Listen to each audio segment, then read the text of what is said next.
부산 영도구의 낡은 골목길은 세월의 흔적을 고스란히 담고 있습니다. 언젠가 재개발된다는 말만 10년째 떠돌고 있지요. 당구장 옆 중화요리집에선 매일 같은 시간에 짜장면 냄새가 골목을 채웁니다. 노포 이발소의 빨간 표지판은 색이 바래도 여전히 돌아가고 있어요. 목욕탕에선 아침부터 허연 김이 모락모락 피어오르죠. 이 오래된 풍경 속에서 매일 아침 한 노인의 발걸음이 시작됩니다. 김만수, 올해 78, 등은 굽었지만 군인의 기품은 여전한 사람입니다. 하얀 머리칼 아래 묵직한 눈빛이 자리하고 있어요. 군복처럼 다려진 회색 셔츠를 입고 매일 같은 시간에 집을 나섭니다. 손에는 낡은 빗자루 한 자루. 아무도 시키지 않았지만 김만수는 골목길을 청소하며 하루를 시작합니다. 밤이면 당구장 앞으로 모여드는 젊은이들의 담배꽁초와 술병들이 매일 아침 김만수의 빗자루 아래 정리되고 있죠. 또 지저분하게 해놨네. 혼잣말로 중얼거리지만 그 누구에게도 직접 말을 걸지는 않아요. 김만수는 언제나 혼자입니다. 골목 안어르신들은 그저 먼 발치에서 김만수를 바라볼 뿐이에요. 저 양반 젊었을 때는 진짜 사람이 아니었대. 해병대 출신이라던데 말을 안 하니까 더 무서워 보이지. 이런 소문만 오가는 동네에서 김만수는 그저 무서운 노인으로 통합니다. 하지만 아무도 모르는 김만수의 또 다른 모습이 있습니다. 매일 아침 청소를 마치고 돌아가는 길, 그는 영도 앞바다를 바라봅니다. 파도 소리를 들으며 잠시 멈춰서서 깊은 숨을 들이마시는 모습. 그 눈빛엔 젊은 날의 추억과 지나온 세월의 무게가 담겨 있어요. 집으로 돌아가는 김만수의 뒷모습은 외롭지만 당당합니다. 밤이 되면 당구장에서 다시 시끄러운 소리가 들리기 시작합니다.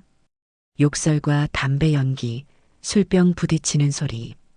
피곤한 주민들의 신고에도 경찰은 이제 무뎌져 버렸지요. 또 시작이네. 김만수는 창문을 닫고 내일을 위해 셔츠를 다립니다. 군대에서 익힌 습관대로 주름 하나 없이 완벽하게 말이죠.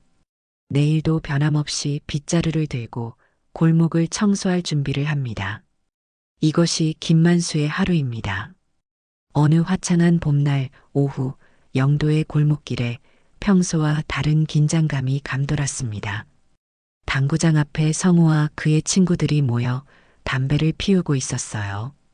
21살 아직 철이 덜 든 성우는 동네에서 말썽꾸러기로 소문난 청년입니다. 야, 오늘 새로 들어온 큐대 써봤냐? 감히 끝내준다니까.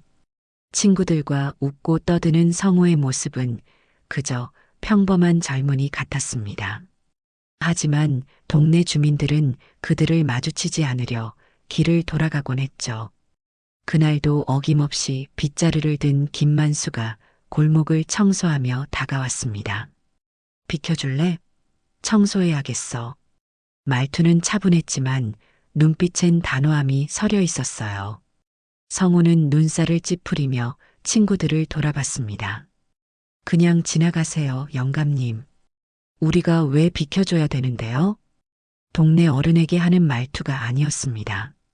김만수는 묵묵히 빗자루만 쥐고 있었어요. 여기 당구장, 니들 속을 아이다. 담배 끄으라. 부산 사투리가 섞인 목소리에 힘이 실렸습니다. 순간 골목에 정적이 흘렀어요. 아무도 이 조용한 노인이 이렇게 단호하게 말할 거라 예상하지 못했죠. 성우의 얼굴이 붉어졌습니다. 뭐라고요? 누가 뭐라고 했다고? 성우가 들고 있던 휴대를 휘두르려는 순간이었어요. 김만수의 손이 번개처럼 움직였습니다. 순식간에 성우의 손목을 붙잡아 휴대를 땅에 떨어뜨렸죠. 몸은 늙었을지언정 반응 속도는 여전히 현역 군인 그대로였습니다. 뭐야? 성우는 놀라 말을 더듬었어요. 김만수는 아무 말 없이 손을 놓고 빗자루만 들었습니다. 친구들 사이에서 누군가가 소곤거렸어요. 그 할배, 옛날에 해병대락 하더라. 긴장감이 감돌던 공기가 서서히 풀어지기 시작했습니다. 성우는 땅에 떨어진 휴대를 주워들고 말없이 자리를 피했어요. 그날 이후 김만수가 지나갈 때면 성우 일당은 슬그머니 담배를 껐습니다. 표면적으로는 평화가 찾아온 것 같았지만 성우의 눈빛에는 앙금이 남아 있었어요. 김만수는 여전히 매일 아침 골목을 청소했습니다. 하지만 이제 그의 시선은 종종 당구장 쪽으로 향했죠. 무언가가 시작되고 있었습니다. 오랜 시간 동안 쌓여온 세대 간의 갈등이 수면 위로 드러나는 순간이었어요. 김만수는 그날 집으로 돌아가는 길에 평소보다 오래 바다를 바라봤습니다. 파도 소리가 그의 옛 기억을 불러왔죠. 영도 바닷가 근처 오래된 건물 2층에 자리한 전우회관. 매주 화요일이면 이곳에 김만수의 발걸음이 이어집니다. 만수 형, 오늘도 제 시간에 왔구만. 문을 열자 이미 모여있던 노병들이 반갑게 맞이합니다. 모두 김만수처럼 70대를 넘긴 해병대 출신들이에요. 주름진 얼굴들이지만 눈빛만은 여전히 청년의 기백을 간직하고 있었죠. 요새도 그 골목 청소하나? 옆자리에 최동철이 물었습니다. 김만수는 고개만 끄덕였어요. 요즘 놈들은 말귀를 못 알아들어. 평소 말이 없던 김만수가 입을 열자 주변이 조용해졌습니다.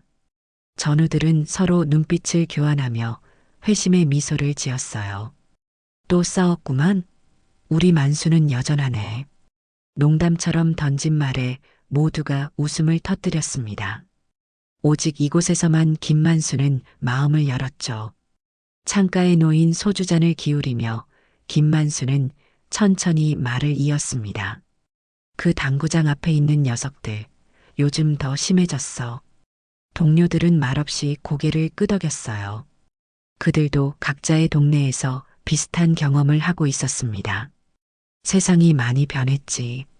누군가의 한숨 섞인 말에 침묵이 흘렀습니다. 회관 한쪽 벽면에는 유리액자들이 줄지어 걸려 있었어요. 그 중 하나에는 낡은 사진과 빨간 명찰이 보관되어 있었죠. 1968년 진해 상륙작전 김만수 상사회 3인 특수수색조. 젊은 시절의 김만수와 전우들의 모습이었습니다. 당시 28살 눈빛만으로도 적을 제압할 것 같은 기세를 지녔던 모습이었어요. 그때가 좋았지. 최동철이 사진을 바라보며 중얼거렸습니다. 나라를 지킨다는 자부심, 전우를 믿는 마음, 그게 다였으니까. 김만수의 시선도 사진으로 향했습니다. 빨간 명찰에 새겨진 이름들을 하나씩 응조렸어요. 박정호, 이상문, 최동철, 그리고 나. 4명 중 1명은 이제 이 자리에 없었습니다. 6.25 전쟁 이후 해병대의 중추적 역할을 했던 그들이었죠. 넌 여전하구나, 만수야. 최동철이 김만수의 어깨를 두드렸습니다. 세상이 변해도 우리 정신만은 변하지 말아야지. 김만수는 빨간 명찰을 한참 바라봤습니다. 그 작은 명찰 속에 그의 젊음과 자부심, 그리고 인생의 의미가 담겨 있었어요. 전후의 모임을 마치고 돌아가는 길, 김만수의 발걸음은 평소보다 무거웠습니다. 과거와 현재 사이에서 그의 마음은 복잡했어요. 영도 언덕배기에 자리한 김만수의 집은 오래되었지만 군대식으로 정돈되어 있었습니다. 현관문을 열고 들어선 김만수는 신발을 반듯하게 정리했어요. 거실 한 구석에 놓인 낡은 나무 서랍으로 다가갔습니다. 오래된 열쇠로 서랍을 열자 그 안에는 소중히 간직해온 물건들이 정갈하게 놓여 있었죠. 김만수는 조심스럽게 노란 봉투 하나를 꺼냈습니다. 5년 전 세상을 떠난 아내가 남긴 편지였어요. 당신은 싸운 만큼 따뜻한 사람이었어. 아내의 글씨를 보는 순간 김만수의 굳은 얼굴에 잔잔한 파문이 일었습니다. 그 마음 누구한테든 한 번은 나눠줘요.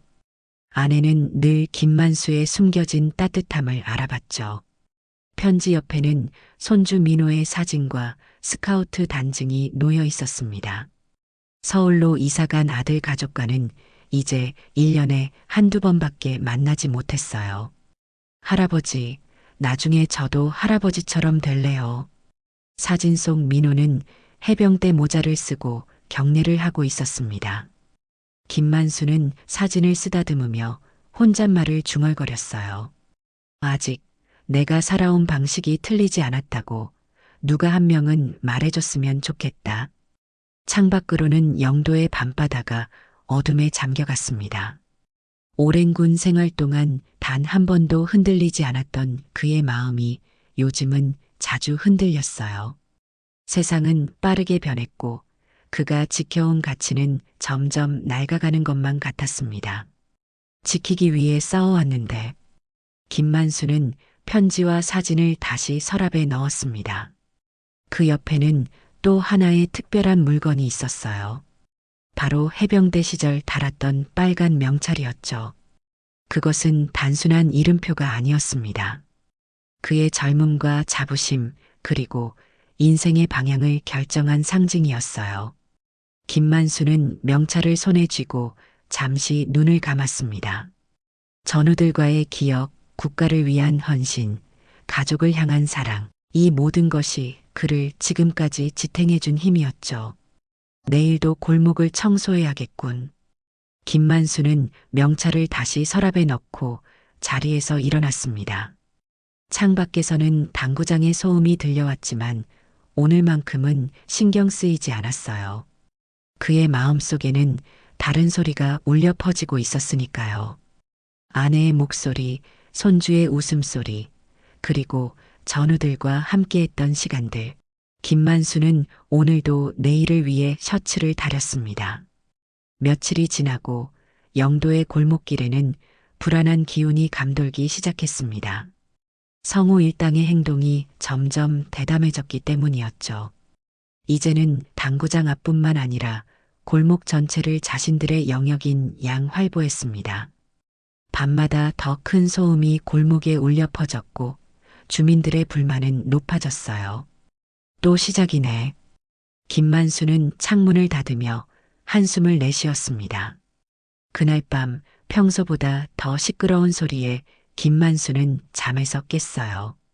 당구장 앞에서 들리는 격앙된 목소리들. 야, 그렇게 해서 될 일이 아니잖아. 시끄러워. 누가 뭐라 하든 상관없어. 김만수는 셔츠를 걸치고 문 밖으로 나갔습니다. 골목에는 놀란 주민들이 몇몇 모여 있었어요. 김 선생님, 그냥 들어가세요. 경찰 불렀으니까. 옆집 할머니가 걱정스레 말했습니다. 하지만 김만수의 발걸음은 이미 당구장을 향하고 있었어요. 당구장 앞 성우가 한 노인을 밀치고 있었습니다. 다시 한번 말해봐, 할아버지. 우리 보고 뭐라고 했어? 술에 취한 성우의 눈빛이 위험해 보였어요. 노인은 겁에 질린 표정으로 뒷걸음질 치고 있었습니다. 그만해. 김만수의 목소리가 골목을 가로질렀습니다. 모두의 시선이 김만수에게 쏠렸어요. 또 당신이네. 성우가 비틀거리며 김만수를 향해 걸어왔습니다. 매일 아침 청소하는 할아버지, 왜 자꾸 우리 일에 끼어들어요? 김만수는 묵묵히 노인과 성우 사이에 섰습니다. 집에 가거라. 다들 잠 좀 자자. 김만수의 목소리는 낮지만 단호했어요. 성우의 친구들이 웃으며 둘러섰습니다. 야, 이 할아버지 진짜 재밌다. 아직도 자기가 해병대인 줄 아나 봐. 김만수의 눈빛이 순간 변했습니다. 젊은 시절의 기백이 되살아난 듯한 눈빛이었죠. 어르신을 밀치는 건 사람이 할 짓이 아니다. 성우가 삐딱한 미소를 지으며 다가왔습니다. 그럼 우리가 사람이 아니란 거예요? 그래서 매일 아침 우리 뒤를 치우는 거고.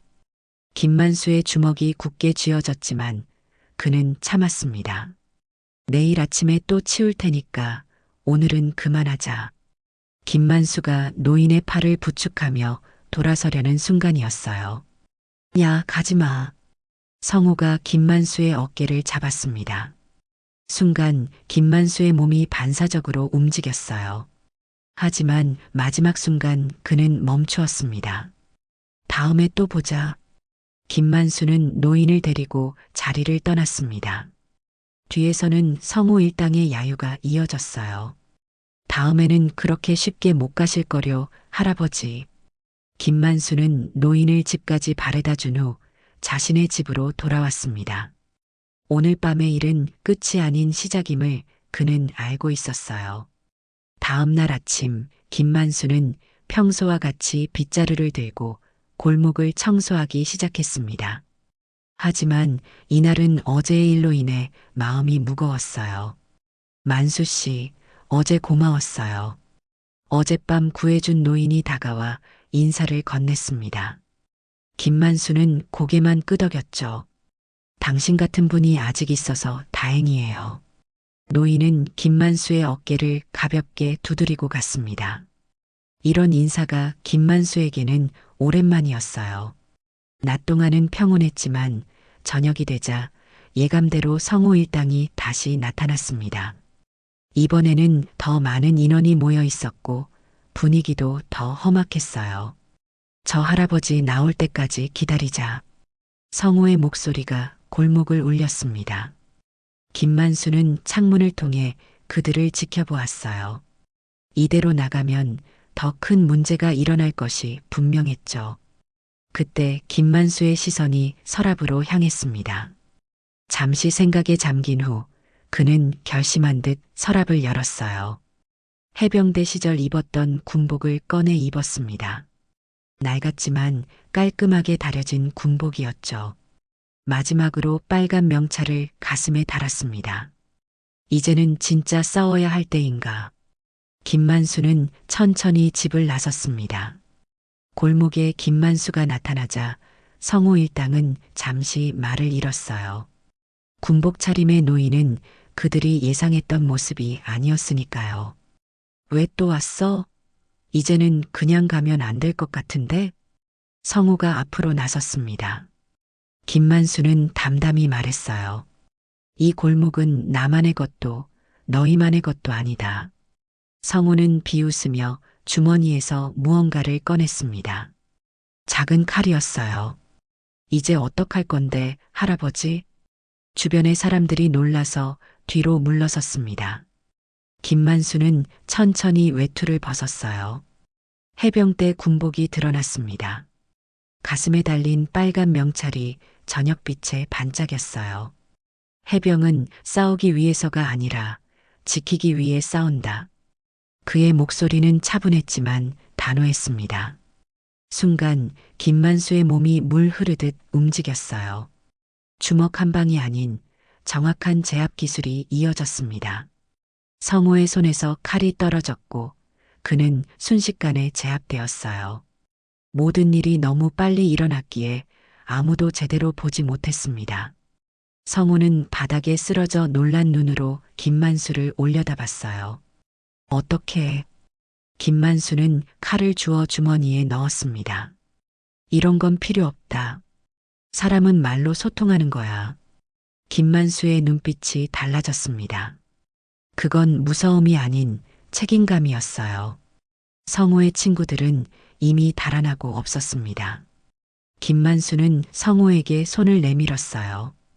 일어나거라. 다시 시작할 기회는 언제나 있다. 성우는 잠시 망설이다 김만수의 손을 잡고 일어났습니다. 그의 눈빛에는 공포가 아닌 새로운 감정이 피어나고 있었어요. 그것은 존경이었습니다. 이튿날 아침 영도의 골목은 평소와 다른 고요함으로 가득했습니다. 김만수는 여전히 빗자루를 들고 청소를 시작했어요.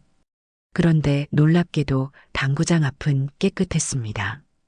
어제의 흔적조차 찾아볼 수 없었죠. 김만수가 의아해하며 청소를 하고 있을 때였습니다. 도와드릴까요? 뒤에서 들려온 목소리에 김만수는 돌아봤어요.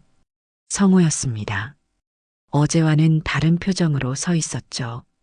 김만수는 말없이 그를 바라봤습니다. 성우는 어색하게 웃으며 말을 이었어요. 어제 죄송했습니다. 많이 취해 있었어요. 김만수는 천천히 고개를 끄덕였습니다. 괜찮다. 젊을 때는 누구나 실수를 한다. 성우는 잠시 망설이다 입을 열었어요. 저 혹시 시간 되시면 바닷가로 같이 걸어볼까요? 김만수의 눈에 놀라움이 스쳤습니다. 이런 제안은 예상치 못했기 때문이었죠. 둘은 빗자루를 놓고 영도 앞바다로 향했습니다. 바다는 아침 햇살에 반짝이고 있었어요. 저기 보이는 게 뭐예요? 성우가 바다 건너편을 가리켰습니다. 참전기념비다. 김만수의 눈빛이 깊어졌어요. 두 사람은 말없이 그곳으로 향했습니다. 참전기념비 앞에 선 김만수의 모습은 젊은 시절로 돌아간 듯 했어요. 이 이름들 다 아는 사람들인가요? 성우가 비석에 새겨진 이름들을 보며 물었습니다. 김만수는 천천히 고개를 끄덕였어요. 저 사람들 다 내 뒤에 있었던 사람들이야. 그의 목소리에는 세월의 무게가 실려 있었습니다. 대부분은 떠났지만 기억은 남아있다. 성우는 말없이 고개를 숙였어요. 처음으로 자신보다 더 큰 세계를 마주한 듯 했습니다. 할아버지, 어떻게 그렇게 강한 사람이 되셨어요? 김만수는 잠시 생각에 잠겼다가 대답했습니다. 강한 게 아니라 그저 책임감 때문이었다. 성우는 이해가 가지 않는 듯 고개를 갸웃했어요. 책임감이요? 김만수는 바다를 바라보며 말을 이었습니다. 세상에는 두 종류의 사람이 있어. 지키는 사람과 지켜지는 사람. 성우의 눈빛이 변하기 시작했어요. 나는 어떤 사람이 될 수 있을까요? 김만수는 처음으로 미소를 지었습니다. 그건 내가 정하는 거다. 바다 위로 갈매기가 날아갔습니다. 두 사람은 다시 골목으로 돌아왔어요. 며칠 후 당구장 앞에 작은 변화가 생겼습니다. 청소년 금연구역 성우회 봉사팀. 작은 팻말이 새롭게 붙었어요. 김만수는 그 팻말을 보며 조용히 웃었습니다. 한 달이 지난 어느 오후 영도의 골목은 조금씩 달라지고 있었습니다. 당구장 앞은 언제나 깨끗했고 밤이면 들리던 시끄러운 소리도 줄었어요. 김만수는 여전히 아침마다 빗자루를 들고 나왔지만 이젠 혼자가 아니었습니다. 성우와 친구들이 종종 함께 했기 때문이었죠. 김할아버지, 오늘은 저희가 할게요. 성우가 빗자루를 받아들며 말했습니다. 김만수는 빗자루를 넘겨주고 잠시 그들을 바라봤어요. 한때 동네의 골칫거리였던 젊은이들이 이제는 자발적으로 청소를 돕고 있었습니다. 고맙다. 짧은 인사였지만 김만수의 마음은 그 어느 때보다 따뜻했어요. 집으로 돌아온 김만수는 낡은 서랍을 열었습니다. 손주 민호의 스카우트 단증을 조심스레 꺼냈어요. 잠시 생각에 잠긴 후 그는 결심한 듯 단증을 주머니에 넣었습니다. 오후 성우가 청소를 마치고 빗자루를 돌려주러 김만수의 집을 찾았어요. 들어오너라. 김만수는 성우를 방으로 안내했습니다. 작은 방 안에는 군 생활의 흔적들이 고스란히 남아 있었어요. 훈장, 사진, 그리고 빨간 명찰까지. 이건 책임의 무게야. 내가 져봐라. 김만수는 손주의 스카우트 단증을 성우에게 건넸습니다. 성우는 놀란 눈으로 그것을 받았어요. 이걸 저에게요? 김만수는 고개를 끄덕였습니다. 손주에게 주려고 했는데 너에게 더 어울릴 것 같구나. 성우의 눈에 감동의 빛이 스쳤습니다. 평생 처음으로 누군가에게 진정한 신뢰를 받은 느낌이었어요. 혹시 저도 해병 될 수 있을까요? 갑작스러운 질문에 김만수는 잠시 놀랐습니다. 하지만 이내 따뜻한 미소를 지었어요. 왜 안 되겠나? 넌 충분히 강하다. 성우의 얼굴에 결의가 차올랐습니다. 김만수는 천천히 일어나 창고로 향했어요. 창고 문을 열자 깔끔하게 보관된 해병 군복 한 벌이 보였습니다. 이건 내가 마지막으로 입었던 것이다. 김만수는 군복을 꺼내 성우에게 보여주었어요. 그 옆에는 빨간 명찰 하나가 놓여 있었습니다. 언젠가 내가 진짜 해병이 되면 이걸 달아주마. 성우는 감격스러운 표정으로 고개를 숙였습니다. 꼭 그렇게 되고 싶습니다. 그날 이후 영도의 골목은 더 많이 변했습니다. 당구장은 청소년 공부방으로 바뀌었고 성우는 다른 청년들과 함께 지역 봉사를 시작했어요. 김만수는 아침마다 여전히 빗자루를 들고 나왔습니다. 하지만 이제 그의 얼굴에는 미소가 깃들어 있었어요. 어느 날 먼 서울에서 손주 민호가 방문했습니다. 할아버지, 제가 해병대 시험에 합격했어요. 김만수의 눈에서 눈물이 흘렀습니다. 민호 옆에는 성우도 함께 서 있었어요. 저도 다음 달에 입대합니다. 두 젊은이가 나란히 경례를 했습니다. 김만수는 가슴이 뭉클해졌어요. 그가 평생 지켜온 가치가 이렇게 이어지고 있었습니다. 우리 삶은 헛되지 않았다. 바닷바람이 불어오는 영도의 골목길. 빨간 명찰의 의미는 시간을 넘어 계속해서 빛나고 있었습니다.